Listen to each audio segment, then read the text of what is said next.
Bonjour à toutes et à tous. Au programme du JT de ce vendredi 2 novembre, proposition d'embauche suivie de pourparlers, contrôle fiscal et troubles de voisinage. Lorsqu'un employeur fait une proposition d'embauche à un candidat, il faut distinguer l'offre de contrat de travail de la promesse unilatérale. Pourquoi ? Parce qu'en pratique, lorsque l'employeur fait une offre de contrat de travail, il peut se rétracter avant la fin du délai fixé ou à défaut, à l'issue d'un délai raisonnable. Et dans ce cas, le contrat de travail n'est pas conclu. Une offre de contrat de travail ne vaut donc pas contrat de travail. En revanche, il y a promesse unilatérale de contrat de travail lorsque l'employeur accorde au candidat le droit d'opter pour la conclusion d'un contrat de travail dont plusieurs éléments sont cumulativement déterminés, à savoir l'emploi, la rémunération et la date d'entrée en fonction. Il ne manque alors plus que le consentement du candidat. Cela signifie que la promesse unilatérale vaut contrat de travail et engage l'employeur qui peut être condamné pour rupture abusive en cas de rétractation. Dans un arrêt du 26 septembre 2018, la Cour de cassation rappelle cette distinction et relève que la proposition faite au candidat ne valait pas contrat de travail car des pourparlers sur la détermination de la partie variable de la rémunération s'étaient poursuivis. Il manquait donc un élément, à savoir la rémunération, pour que les termes du contrat soient entièrement finalisés et que le candidat ait uniquement à donner son consentement. Et on poursuit avec une précision relative au contrôle fiscal.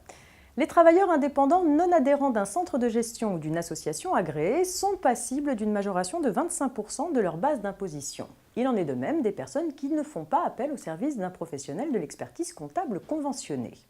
Cette majoration ne constitue pas une sanction, mais résulte des dispositions relatives à la détermination de l'assiette imposable. Par conséquent, lorsque l'administration fiscale rectifie la base d'imposition d'un contribuable suite à un contrôle fiscal, elle est tenue de faire apparaître distinctement la majoration de 25% dans la motivation de la proposition de rectification. À défaut, la notification est considérée comme irrégulière, le contribuable étant privé de la faculté de retracer le calcul de l'assiette imposable.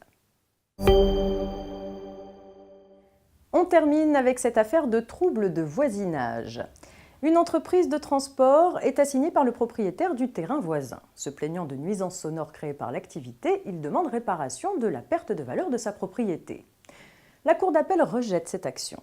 Intentée en 2010, alors que l'activité avait démarré en 1993, elle est jugée prescrite en vertu de la prescription décennale, alors en vigueur et qui a depuis été réduite à 5 ans. Le propriétaire victime conteste cette solution. Il fait valoir que le délai de prescription n'a pas commencé à courir au démarrage de l'activité source de nuisance, mais bien plus tard, en 2008, lorsqu'il a pris conscience de son préjudice résultant de la dépréciation de son bien. Par conséquent, son action n'était pas prescrite. À tort, selon la Cour de cassation, la prescription a bien commencé à courir en 1993. En effet, l'entreprise de transport exploitait son activité sur le site depuis cette date et son activité n'avait pas évolué depuis. On pouvait donc en déduire que les troubles de voisinage s'étaient manifestés pour la première fois en 1993 et que l'action exercée 17 ans plus tard était prescrite. C'est la fin de cette semaine d'actualité juridique préparée par la rédaction du groupe Revue Fiducia. Excellent week-end à tous et à lundi.